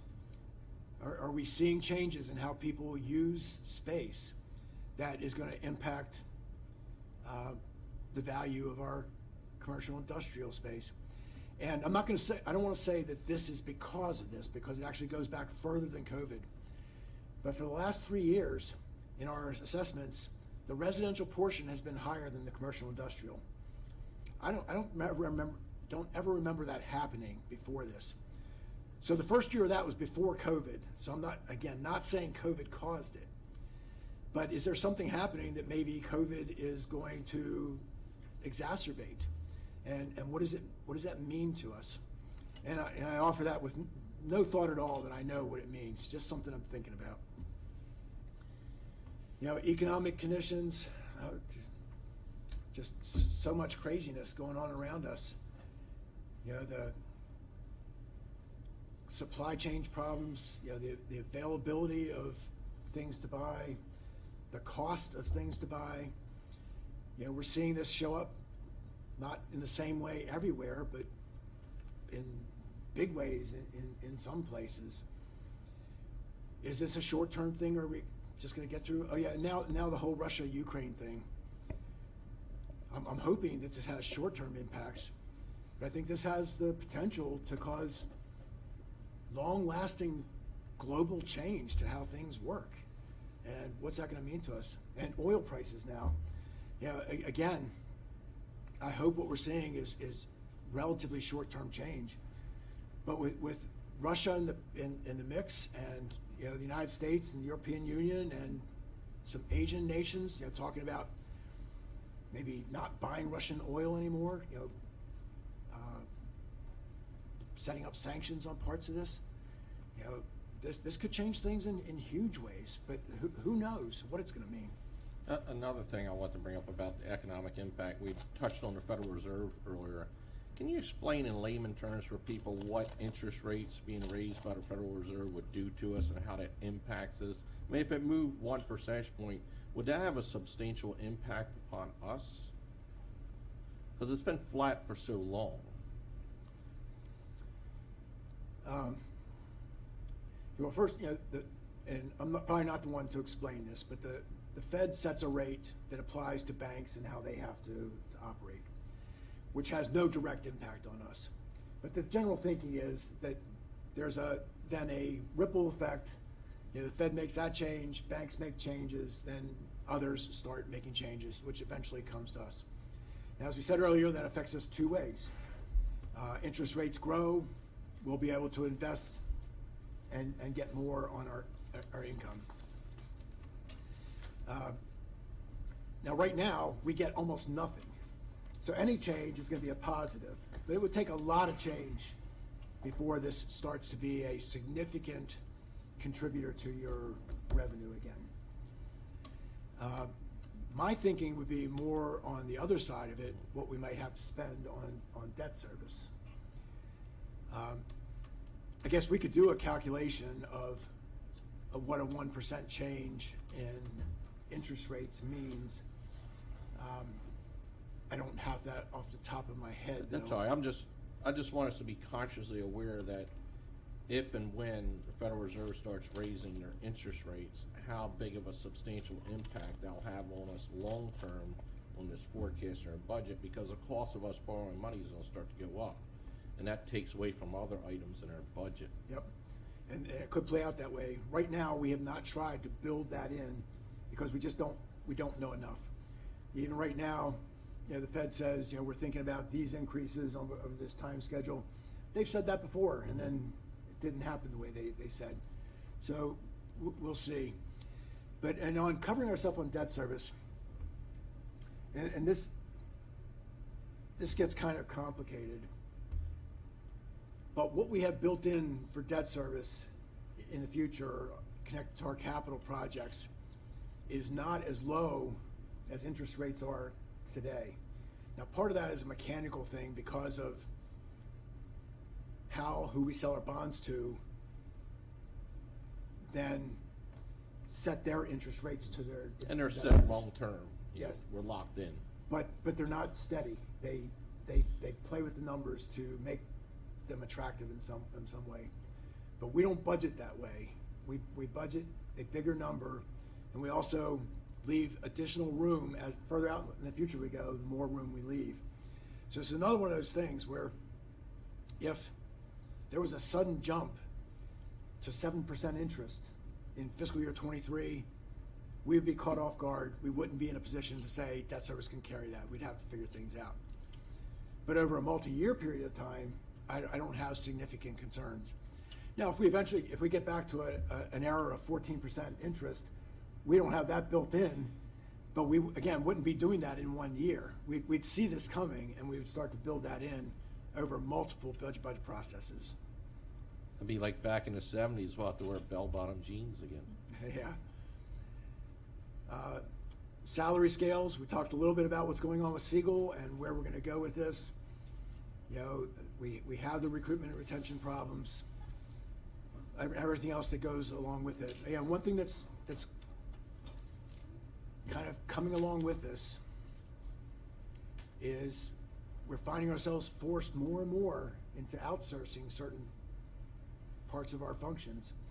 Not because we're making a choice that it makes financial sense for us, but because we can't get it done any other way. This is growing. And the hope is that over the next year or two, we are going to make changes. They're going to make this problem, if not go away, at least a diminished problem. But this is a bigger and bigger part of our picture.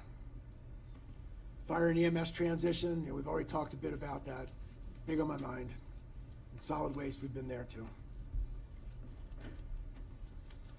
Oh, I kind of jumped ahead of myself.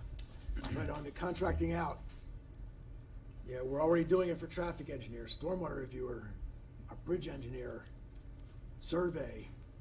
We're looking at doing this for construction inspection.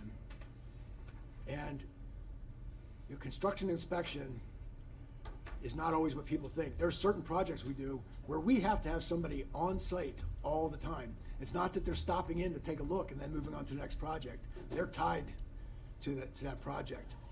And when you have a relatively small staff, it doesn't take very many projects before all of a sudden you can't cover all the projects. And we think we're there. One of the things we're coming to you with in the recommended budget was some of our bridge projects. We're going to be building in the funding to that project to outsource the inspection for that bridge so that we can keep people available for doing the other projects. And survey, and this is worrying on almost all of these. You know, the bridge engineer thing is working out really, really well. I think people are happy. It's expensive, but people are happy with how this is working. Survey, we have concerns. You know, we're outsourcing this, but we're not getting the kind of timely service that we are used to and would like. And you know, we're dealing with things with the public, and if we're dependent on somebody else providing us service and we can't tell them we want this tomorrow, they can tell us we'll talk to you in 3 weeks, then sometimes other people get angry, but it's not something we really control. Well, isn't this a national problem though with surveyors? Talk to people in the industry. and they're having I don't problems. know, but I wouldn't be surprised. They can't find people to do it. And I think we're just along with them on this. Yeah, yeah, and a lot of what we're experiencing, we talked about this the other day, there are big national trends, we're part of those same trends. But we also know that we have smaller, closer to here problems on top of that. Blueprint, we talked a little bit about that earlier. Infrastructure renewal, that came up.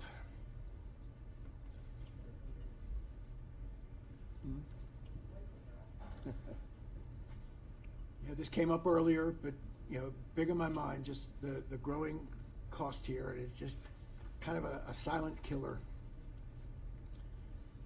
And then it kind of related, not quite the same thing, because we have more choice here. But the amount of money we're spending on security cameras and door access systems and cell phones just continues to grow. And we've never had a discussion and decision, how much are we willing to spend on these things? What we have been doing is say, we'd really like to have a security camera, on that corner, or on that door. Yeah, that sounds like a good idea. But over time, you know, the number you have is growing. And it's not just that you bought them, now you have to replace them. And with door access, you know, good security arguments for having door access. This isn't about is it a good idea or not. It's just every time we add another door, somebody has a good argument. It's not about is this a good idea or not, but now we've added to our costs, ongoing costs. And this is becoming another thing that's just a bigger and bigger part of the budget.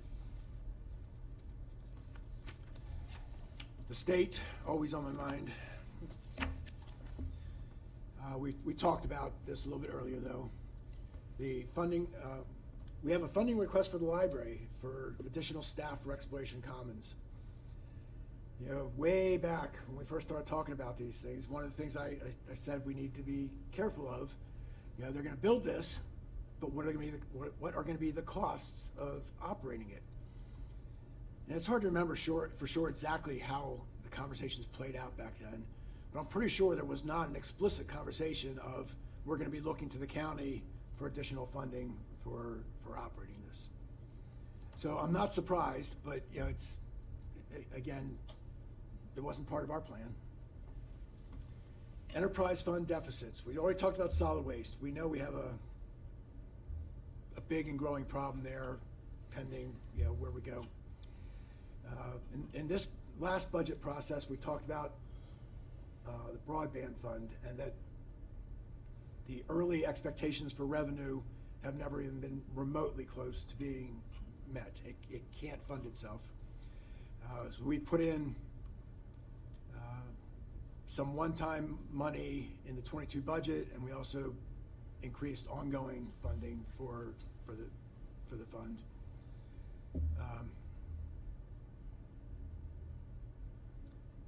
Airport, I don't think is a problem now, but it's a place where we need to be careful because we're looking to spend a lot of money on a big capital project, and that could, if we make mistakes, overflow into the enterprise fund picture. And if it doesn't work, I mean, there's nowhere else to go. That just becomes you guys saying, okay, what are we going to do about that? Then community college enrollment. we know enrollment has gone down.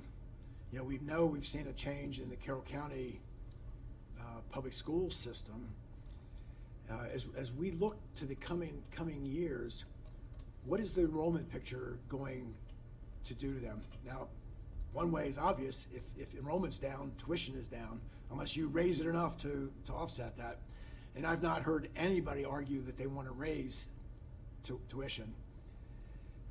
And to the extent that the state ties funding to how many you're serving, that could impact us. And remember, and I'm not saying it would work that way, just if the state starts thinking that way. If there's some year looking for savings and they're looking at community colleges and saying, you know what, they're not serving as many people as they used to, maybe we shouldn't fund them the same way. The big point being, we're not looking at tuition growth. The state is always uncertain. That leaves it with you guys. So where do we go from here? We'll be back on the 22nd to go through the recommended budget. Everything we're doing today was really to put you in a place to receive that with some level of understanding of what we're facing already in place. In March, we'll have the agency sessions. Some agencies will come to you saying, management and budget did not include this in the recommended budget.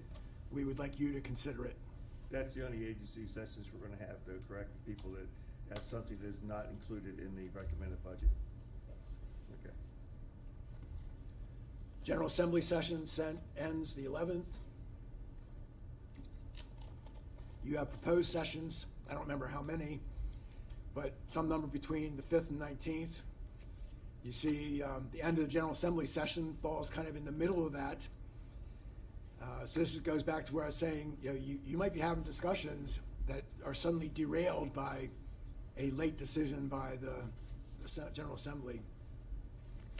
The proposed sessions, as you've become accustomed to, we will be set up so that you can try out what ifs, and we can give you more or less real-time change to see what this is going to mean. And then the release of the proposed budget is set for the 26th. And the return of what we call the road shows, but the meetings I take out to the community, we'll be doing those live again this year unless something unexpected happens at this point. Yep. We do one in a library. We do North Carroll, Westminster, Tawnytown, Mount Airy, and Eldersburg. Public hearing is set for the 10th. That is set to be a virtual hearing. We had to make plans too far ahead on this. Hopefully next year, we'll be back to business as usual. We can't change that to an in-person hearing right now? I don't think we could get the facility now. Let's find out. Okay. Can't hurt to ask. Adopted work sessions set for the 17th and 19th, and adoption set for the 24th. And just a reminder, just being an ag, there's not a lot of flexibility in the schedule. There's always a tendency to think there's still more time, but there probably isn't more time. And you've got some big stuff to tackle this year. Some years it works out fine, but I'm always worried that there's not going to be enough time. So no decisions today. I'm trying to give you things to think about. If there are things you want to talk about, we can do that. If there's things that you're saying, we believe we did give you direction on this, or if in this case, if individually there are things you're saying, I'm interested in hearing more about this. When we get to the discussions, I want to talk about this. We can take that so we can be prepared for you. One of the things I brought up was the infrastructure maintenance. I would like to get an idea of what you think a good number would be to put into the ongoing budget, because that's what it has to be, ongoing. With that, I think just we need to have a starting point so we can have for our discussions. I think we need to see a number on, if we go with Siegel and start to move in some of the directions, what's it gonna be per year to start moving in the directions they outlined for us? I think we need an idea of how many dollars there will be for the next several years to move in that direction. And, you know, when we said we were gonna do this, one of the things we committed to was just don't get the report and set it aside, get the report, analyze it, and start to move on some of those directions. So I think we need to be aware of dollars and cents as this comes into being. And Okay. what portion of it do we do, or can we do right up front? How's it gonna play out? Yes, we will be looking to have those discussions with you. But part of what I was saying a little earlier is we're not gonna be able to give you a number. We're not gonna be able to say, here is the number. One, because Siegel will still be working, so we don't know the results of what they're doing. And the second is because we don't know what decisions will be made. We will be working to build some recommendations for you on where we think the greatest good could be done. How do we use the money in the best way to get the best results? But we don't know in the end exactly what this picture is going to look like. And each piece is going to have some price tag on it, and it's not always going to be a this or that. You know, we could decide on this thing we're going to go this far. So this number could be a lot of different numbers. So we'll be trying to give you a sense of a number that could be in the ballpark, but it's going to be very soft. Are we gonna get last couple of years, we've had a group come together to look at staffing for requests from all the agencies and tell us what their opinions were of the top, whatever, like 4 or 5 people that, you know what I mean, for new positions. Is that gonna be happening again this year? Were you just shaking your head yes? No. Oh, no. We're not gonna do that? Isn't that what Siegel's for? Well, no, we in theory could have had them do something like that, but this is another one that, remember, we were on a very tight timeline. There was not enough time for them to be going through the organization position by position and saying, we think you should do this here, or combine these, or move this position somewhere. So no, that's not going to happen. And you might remember from the first report, what they said in a big way was, we believe you're very lean. I think there were 2 places where they said you could maybe cut something here, but they weren't making the argument you had too many. They were just saying, if you wanted to go somewhere, here's where you would go. But the big thing they were saying is, you need people pretty much everywhere. Now, if we're gonna add positions, and so far, everything we've talked about has not been about adding positions. It's been reacting to existing positions. So any positions we add is another potential expenditure that's not built into this. But then that becomes a lot about where are our priorities. Because I could make a case to you, I could go through the whole organization and probably feel very good about saying, they need a position, they need 2, they need 5. But we know that that's not gonna happen. We're not gonna do all those things. So which ones are we gonna say are more important? Not that it's not important over here, but if you can't do both, which one is more important? So back to your question, because of the position we were in, and because we were evaluating the workforce, we did not go through that process at all this year. I think we had a few places still ask for positions, all right? How many do you think? I don't know, at least a dozen positions that are being requested. Okay, so maybe a dozen positions requested.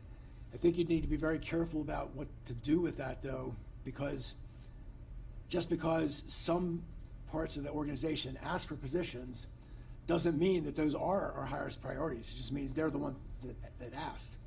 You know, some of the things you might think are our highest priorities could be in the areas where people did not put in a request. And remember, the expectations were very low for, you know, what people thought, you know, they would be able to get out of this budget process. I'm wondering, once we start to implement a Siegel project, will we need a HR project manager, someone to oversee it, to centralize it? I'm curious as to how it'll be executed and implemented, because someone's gonna have to carry the water, so to speak. Yeah, very good question.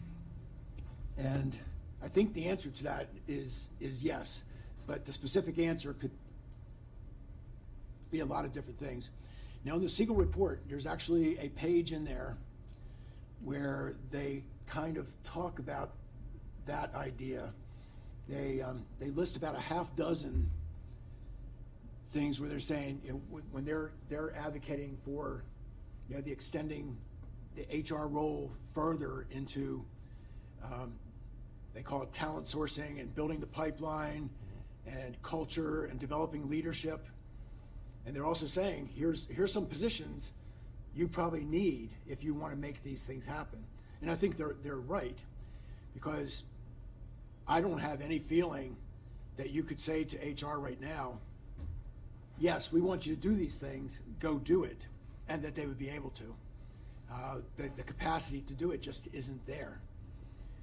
And something I said on Tuesday, you know, part of the problem is, you know, there are some places where we can make a choice to reduce the service, increase the service, but, you know, the administrative and compliance functions of HR are not going away. They have to do it. If you're going to hire people, there has to be a process for hiring somebody. If the federal or state government is requiring us to do certain things, then we have to do those things. So all this will be in addition to all that? Yeah, yeah. The reason I was asking is so often our staff has this apprehension that we're gonna do all this, but yet it's gonna be dead on arrival, it won't move forward. They're very pessimistic, and I just wanna make sure that we reassure them that we're committed to this, that we have staffing for it, and it doesn't just, you know, dry up on the vine, so to speak. I think you're right, and I'm probably not the first person people talk to about this, but I've heard people express their pessimism, and especially longtime people said, I've seen this before, and they have never seen anything like this, but they've seen pieces of this, and they say, well, nothing happened last time, nothing's gonna happen this time. And I think if we go through this and we have the discussions we've had and we end up doing little or nothing, I think the negative consequences of that would be great. Yeah, we'll be in a far worse situation than we are now, so we are committed. One thing you may want to think about with regard to positions in the Siegel study is when you're putting aside, hopefully, you know, this large chunk of money for implementation, that you consider the possibilities of additional staffing, and especially in key areas. I mean, two areas that Siegel talked about were IT and human resources specifically, but those would only come, they're also recommending, of course, is a couple additional studies to determine competencies and needs assessments and things like that. So I think you'd want to do those first before hiring, you know, just staff, to make sure that we're hiring the right skills in the right places for moving the county forward. So you just, years ago, I think it might have been part of your prior board, just put money aside and decided positions after the budget process. So you could do that kind of thing again this year if you wanted, because the rest of the Siegel study isn't going. We're getting what Ted keeps referring to as the big number from Siegel here in the next week or so. So it will be, you know, ready for your discussions, it recommended in going forward in the budget process. But we won't get all the details and all the rest of the information until end of June. So I think it might be premature to try to give any positions at this point. Yeah, and on, you know, Roberta said we're gonna get the big number from Siegel in the next week or two. Just wanna make sure you understand that that's not inconsistent with what I've been saying. We're gonna get a number, but it is not the number. In fact, the leader of the class and comp side, I think we've pushed him way beyond his comfort level on the idea of giving us a number, because what he wants to do is let us get the work done, and then we can figure out what this means to you. But we can't wait until then, because we have to have something in the budget. So, we've tried to reassure him that we're not saying, give us the right number, just help us build some context for this. And on Commissioner Boucher's question about, HR staff to implement some of these changes, something kind of related to that I want to touch on, because I know Roberta won't. The one very specific recommendation that Siegel made on a position was a deputy county administrator. And I did not ask. in a similar sort of way, what we're talking about here, we had these ideas of transformational change, culture change, organization change. I don't believe that we can really make that happen if Roberta has to do what she does now and try to shepherd this. I believe there needs to be somebody else, and without deciding how does stuff get split up, but somebody else that the stuff can get split up, so that somebody can focus their time on, if we want to make these changes, what do we need to do? How do we do that? Who do I need to get working on this? I believe that will be a critical piece of our success coming out of this. Much like with the HR positions, whatever that ends up looking like. If we want to talk about changing our organization and changing how we do things, there's going to have to be some people whose job that is. And without that, it becomes difficult to see how do you make it happen. And all this comes back to the same idea. The details differ from place to place and things we've talked about, but there just aren't enough people to do all the things we want them to do. There's kind of a hard limit on what's possible if you don't have people to say, this is yours, go get it done. And ultimately, it goes back to the efficiency we as a county government provide our citizens or for services. Some people might think you're trying to grow government, but I try to express to them, this is about our efficiency for us to become more efficient. Being understaffed and inadequately structured, it's affecting the proficiency of our output of what we supply to our citizens. So in the long run, this is going to be very beneficial to our constituents. Yes, I think that's exactly right, and a point I've tried to make many times. And even on Tuesday, I said to you, the goal of the Siegel study is not to increase compensation. The goal of the Siegel study is to increase recruitment and retention so that we can continue to provide services. For me, somebody gets a bigger paycheck, but that's not the point of this. The point is, how do we continue to take care of the roads? How do we keep senior centers open and doing what they're supposed to be doing? How do we provide police and fire and EMS? And even though we're a public service, we're in direct competition in the local economy with the private sector, and that's unavoidable. It's just there. Yeah, we're in very direct competition in some places. Yeah, some more than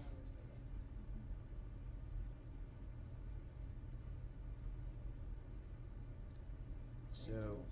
So I'm gonna be asking to have a look at some of the enabling legislation that has been put in place from the quaint little village of Annapolis. And I'm gonna have a look at it as it pertains to our fire and EMS particularly.